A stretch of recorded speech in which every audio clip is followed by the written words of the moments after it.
Episode की starting में हम देखते हैं रे एक छोटी बच्ची के साथ डायम अकेडमी में आता है। सभी उसे देखकर चौंक जाते हैं। अब हमें पता पड़ता है कि वो छोटी बच्ची अपनी बड़ी बहन को ढूंढ रही होती है। तो रे कहता है चलो हम दोनों साथ में तुम्हारी बहन को ढूंढेंगे। वो उसको अपना नाम लिली वाइट बताता है। वो बच्ची अपना नाम टियाना एलगन बताती है। तो रे कहता है क्या एलगन? सभी उसकी शक्ल देखकर काफी खुश होते हैं। अब टियाना को उसकी बड़ी बहन मिल जाती है और वो लड़की और कोई नहीं आर्या ने एलगन होती है। वो अपना नाम रे को बताती है। अब आर्या ने कहती है मैं सीधे पॉइंट पर क्यों नहीं आती? तुम हमारे अकेडमी की स्टूडेंट नहीं हो, बताओ तुम कौन से अकेडमी से आई हो? मैं किसी को भी नहीं बताऊंगी। अब रे अपनी रियल आवाज में कहता है तो ठीक है। इस बात से आर्या ने चौंक जाती है। अब रे अपना असली नाम बताता है और कहता है मुझे आपसे मिलकर काफी अच्छा लगा। अब आर्या ने कहती है क्या तुम एक लड़के हो, लेकिन तुम्हारी बॉडी वो तो एक लड़की की है और तुम्हारी वो आवाज वो तुमने क्या मतलब वो तो एक अंदर से बने कोड से पॉसिबल है। रे वाइट ये तो वही नाम है उस फर्स्ट ऑर्डिनरी का जो अकेडमी ज्वाइन किया है। मुझे पता है तुम बैटल में भी काफी अच्छे हो। अब रे कहता है मैंने सोचा नहीं था कि ये अफवाह यहाँ तक पहुंच जाएगी। अब आर्या ने कहती है तुम्हारा ये चेहरा और ये आवाज बिल्कुल भी मैच नहीं हो रही है। अब मेरा सर चकराने लगा है। अभी जो मैंने कहा मैं किसी को ना बताऊं वापस ले लूं, पर तुमने मेरी बहन को बचाया वो कैसे भूल जाऊं। मैं अपने एल्गन परिवार पर ये दाग नहीं लगा सकती कि मैंने तुम्हें सामान भी नहीं दिया। चलो क्यों ना मैं तुम्हें हमारा रॉयल स्टाइल दिखाऊं। अब वो एक छोटे बैटल की बात कर रहे होते हैं। वो लड़ने के लिए तैयार होते हैं। दोनों एक दूसरे को थैंक्स करते हैं। अब आर्या ने कहती है प्लीज तुम अपनी ये वॉइस चेंज कर लो, मुझे ये काफी बेकार लग रही है। तभी वॉइस चेंज करता है। आर्या ने उस पर अपनी स्वॉर्ड से अटैक करती है और अपनी पावर से रे की स्वॉर्ड तोड़ देती है और बैटल खत्म हो जाता है। अब टियाना रे को बाय बाय कर रही होती है। रे कहता है टियाना बड़े होकर तुम्हारी जितनी प्यारी और अच्छी बनेगी। अब आर्या ने कहती है क्या तुम हमेशा लड़कियों से ऐसे ही बात करते हो? रे कहता है लेकिन मुझे यही सिखाया गया है कि लड़कियों को कॉम्प्लीमेंट दो। आर्या ने मुस्कुराती है और कहती है रे तुम बिल्कुल अलग हो। अब वो पूछती है क्या तुम मैजिक सिवालियर में पार्टिसिपेट नहीं कर रहे हो? अब रे कहता है मैं उस ऑर्गेनाइजेशन के स्टाफ के तौर पर काम करूंगा और मैं अपनी फ्रेंड को फ्रेंड भी कर रहा हूँ। अब आर्या ने पूछती है कौन सी फ्रेंड? तो रे बताता है अमेलिया रोज। इस पर आर्या ने चौंक जाती है। वो कहती है क्या तुम उसके लिए यहाँ आए हो? तो अमेलिया ने तुम्हारे जैसा बढ़िया फ्रेंड भी बनाया है। वो काफी स्ट्रॉन्ग हो रही है। वो नौसिखियों की लिस्ट में जरूर फर्स्ट आएगी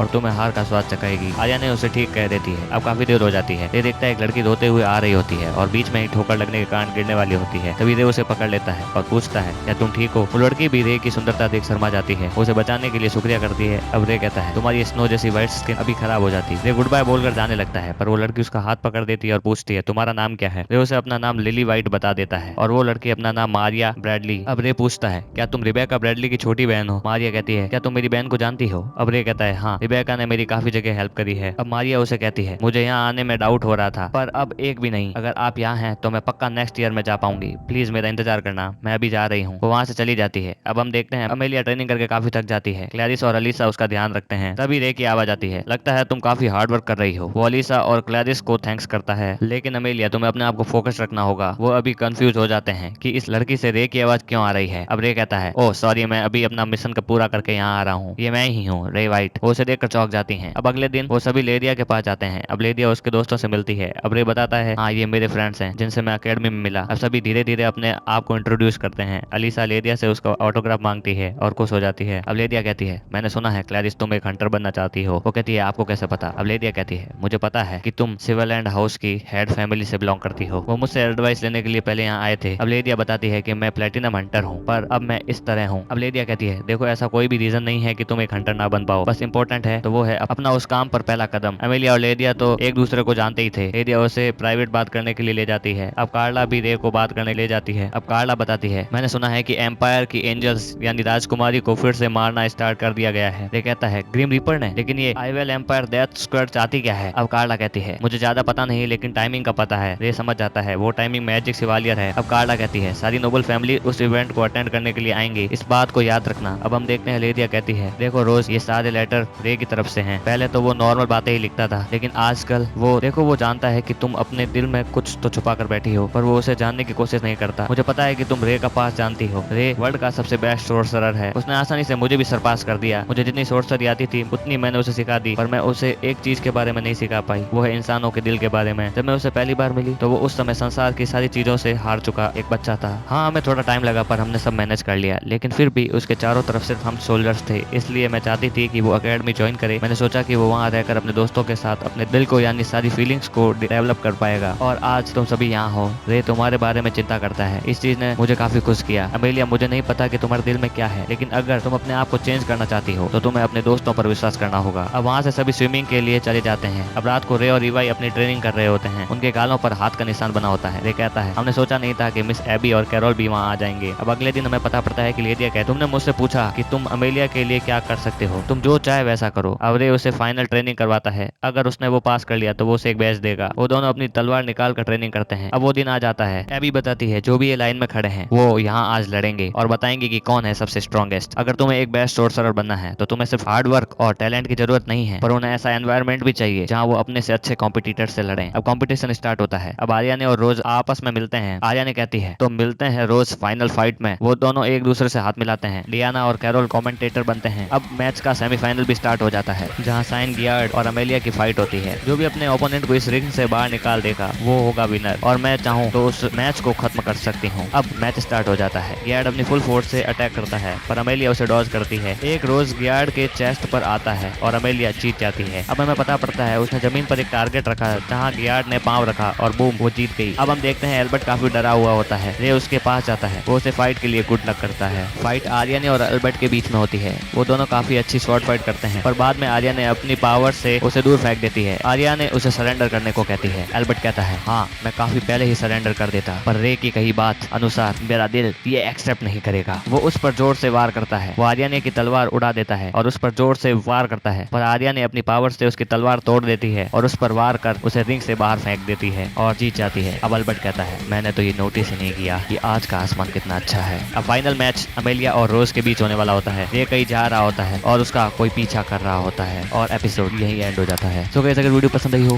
तो वीडियो को लाइक कर देना और चैनल को सब्सक्राइब कर देना। मिलते हैं अगली वीडियो में, तब तक के लिए बाय।